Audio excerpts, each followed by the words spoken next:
ओम श्री गणेशाय नमः। राधे राधे दोस्तों, आप सभी का मेरे चैनल वतकथा एस्ट्रोलॉजर में स्वागत है।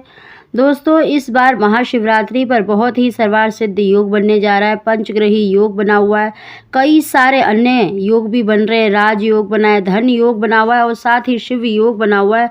इस दिन अगर आप भगवान शंकर का, माता पार्वती का पूजन करके शिवलिंग से एक वस्तु उठाकर ले आते हैं, चाहे वो आपकी चढ़ी हुई हो या किसी और ने चढ़ाई हो, अगर आपको शिवलिंग पर मिल जाए तो अवश्य ही अपने घर ले आएं।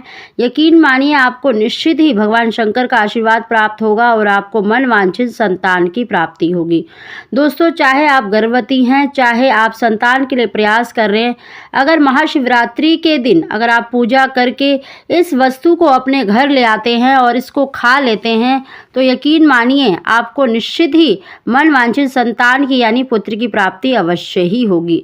दोस्तों, उसकी जानकारी देने से पहले अगर अभी तक आपने मेरा चैनल सब्सक्राइब नहीं कर रखा है तो सब्सक्राइब जरूर कर लें, बगल में बेल आइकन को दबा दें, जिससे मेरे आने वाली सभी लेटेस्ट वीडियो का नोटिफिकेशन सबसे पहले आप तक पहुंच सके।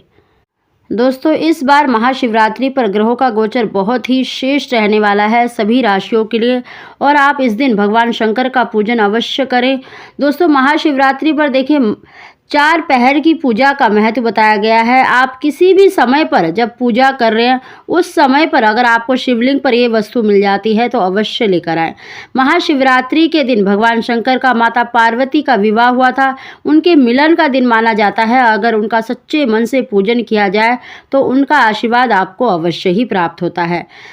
साथ ही दोस्तों, इस दिन जब आप भगवान शंकर का पूजन कर रहे हैं, किसी भी शिव मंदिर में जा रहे हैं, वहाँ पर पूजा कर रहे हैं, अगर आपको शिवलिंग पर देखिए अक्षत यानी चावल चढ़े हुए मिल जाए तो अवश्य ही अपने घर ले आएँ, या आपने चढ़ाए हैं या किसी और के चढ़े हुए हैं, आप ज़रूर अपने घर लेकर आएँ। और साथ ही आपको एक बेल पत्र अवश्य ही अपने घर लेकर आना है, चाहे आपका चढ़ा हो चाहे किसी और का।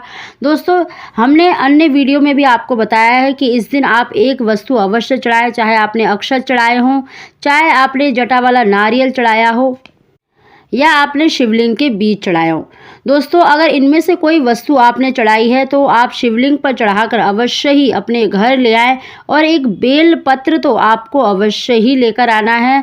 और महाशिवरात्रि के दिन जब रात्रि के समय आप सोते हैं तो चाहे आप गर्भवती हैं, चाहे आप संतान के लिए प्रयास कर रहे हैं, जो स्त्री है वो अपनी नाभि पर जो चिकनी उस बेल पत्र का जो चिकनी साइड होता है अपनी नाभि पर रखकर अवश्य ही सोए। दोस्तों, चाहे आप 1 घंटे के लिए रखकर सोएं, पर महाशिवरात्रि के दिन अपनी नाभि पर अवश्य रखकर सोएं। यकीन मानिए भगवान शंकर की कृपा से आपको निश्चित ही मन वांछित संतान की प्राप्ति होगी।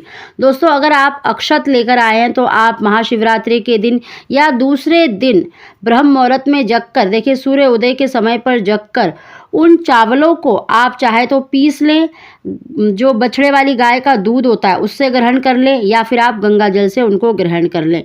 दोस्तों, अगर आपने जटा वाला नारियल चढ़ाया है तो नारियल का बीज निकाल लें महाशिवरात्रि के दिन, और दूसरे दिन ब्रह्म मुहूर्त में आपको देखिए सुबह भगवान शंकर का ध्यान करके उस नारियल के बीज को बिना दांत लगाए निगल जाना है।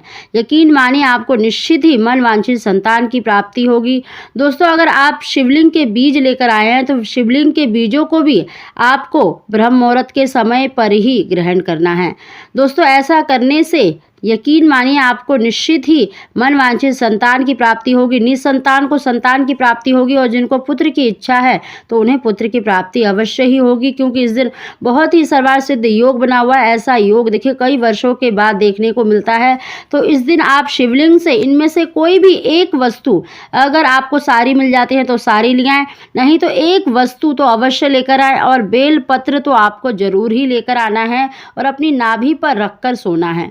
ऐसा करने से निश्चित ही आपको संतान सुख मिलेगा, और जिनको पुत्र की इच्छा है तो उनको पुत्र की प्राप्ति अवश्य ही होगी। दोस्तों, अगर आपको हमारी जानकारी वीडियो पसंद आई हो तो प्लीज़ इसे लाइक करें और कमेंट बॉक्स में हर हर महादेव अवश्य लिखें। आप सभी को ओम श्री गणेशाय नमः।